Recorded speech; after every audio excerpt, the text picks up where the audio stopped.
Drawing by Nathaniel St. Clair Tulsi Gabbard's candidacy for president has raised more problematic questions than answers for people on the left.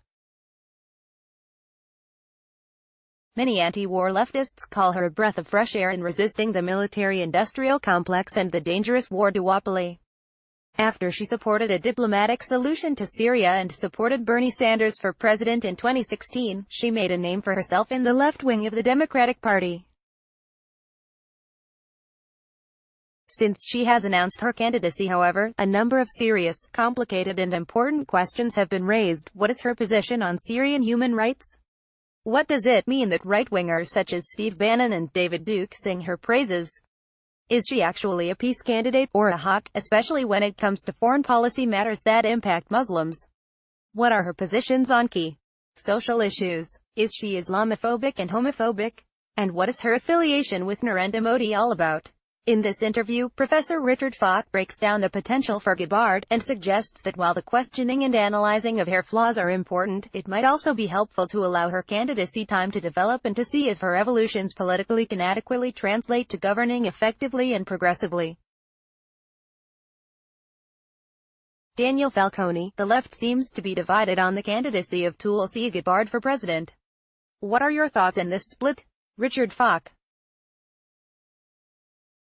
I find it premature to pass judgment on Tulsi Gabbard either for her past socially conservative positions or her controversial political visits to autocratic foreign leaders.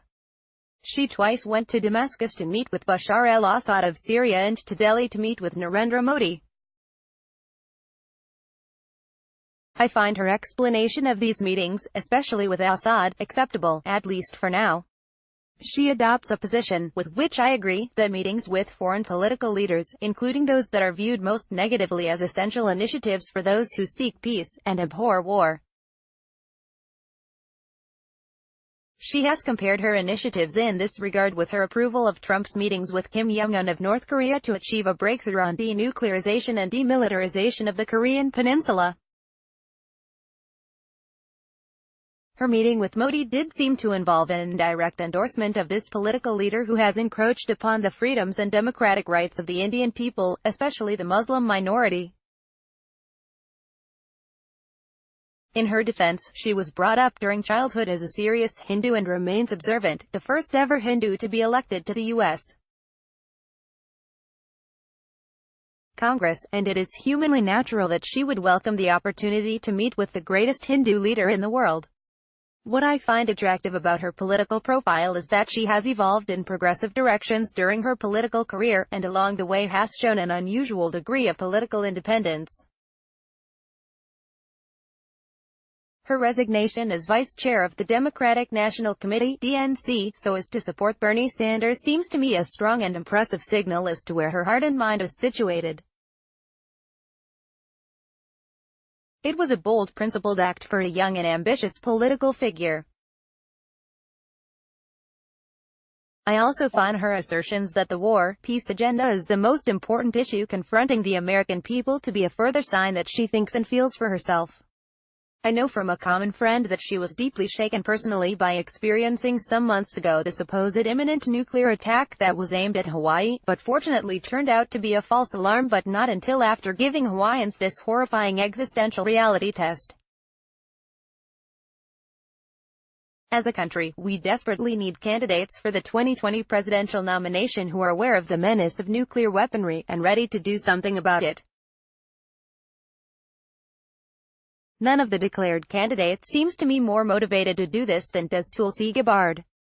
Gabbard brings many political skills and attributes to her candidacy. She has engaged in electoral politics since the age of 21, is a personable TV presence, and exhibits a likable combination of composure, commitment, humility, and humor when explaining her worldview. The fact that she volunteered for combat duty in Iraq and yet emerged as critical of war-making, and regime-changing interventions and the coercive diplomacy that accompanies it, is a further encouraging feature of her political persona, giving credibility and depth to her anti-war stance on foreign policy. We need to look at the dark sides of aspiring politicians, but we should do so in a discerning and empathetic manner. There are no absolutes, but we should generally be more attentive to the trajectory of political and personal behavior, and not hold to account a person's coming-of-age beliefs, indiscretions, and misguided views of acceptable partying behavior. In other words, it is not only what they did then, but more significantly, what they have done since then. Have they convincingly changed course, and taken with conviction enlightened and progressive policies on race, sexual harassment, and sensitivity to vulnerable people? We should also give political figures the benefit of the doubt when they exercise the freedom to depart from conventional orthodoxies. In this regard, no matter how much we might abhor many aspects of the Trump presidency, the fact that Gabbard withheld judgment on his foreign policy in the Middle East and in relation to global militarism is understandable, although we have to await further clarification before reaching a judgment as to whether Gabbard deserves to wave the banner of a progressive political future before the American people. Daniel Falcone, how closely does Gabbard criticism and support correlate to criticism and support for Assad? Richard Falk. I regard it as a mistake to merge criticism of Gabbard from the left with attitudes toward the situation in Syria, including the Assad leadership. Gabbard was undoubtedly naive when she spoke favorably of Assad's apparent willingness to give assurances of his democratic intentions for the country.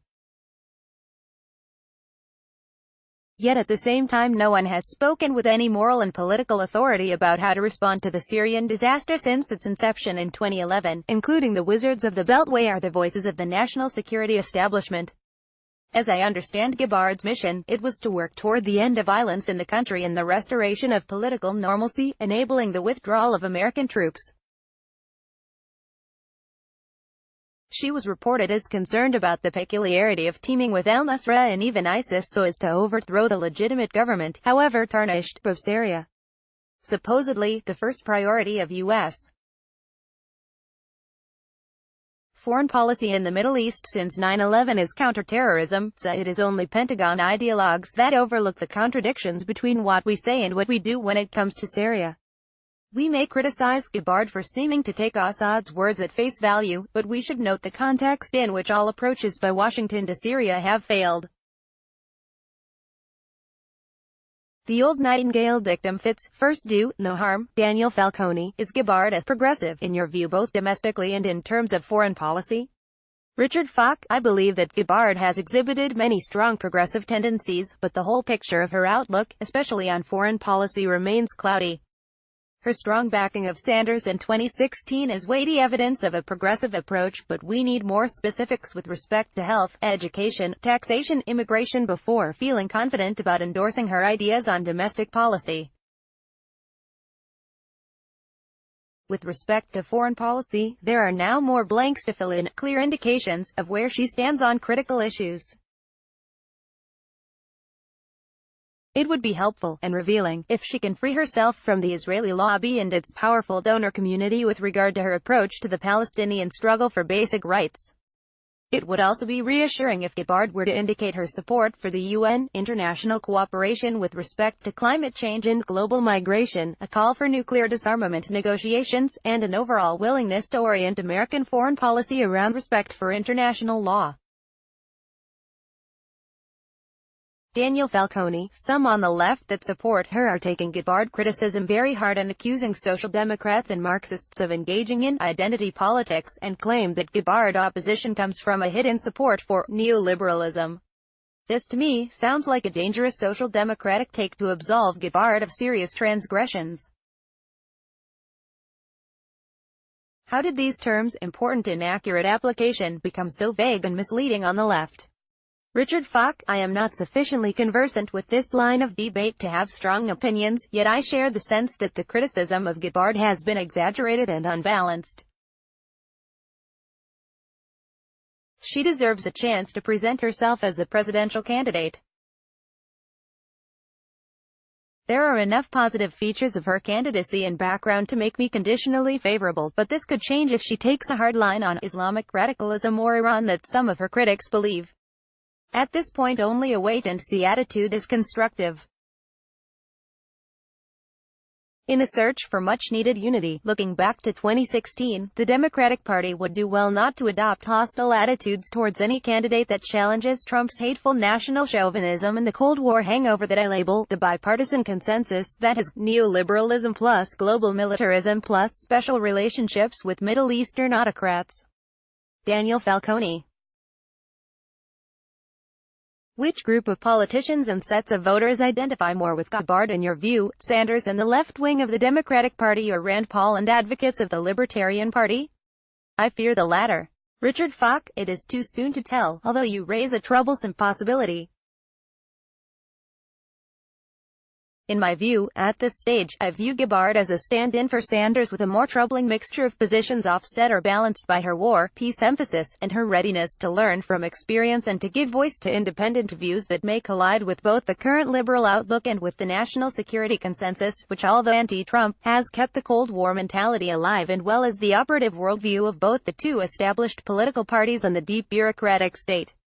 In this latter sense, there is some resemblance to the positions taken by Rand Paul, his willingness to stand alone and his ad hoc anti-militarism, but her attitude toward social issues seems anti-libertarian to me to make such a comparison misleading and unfair.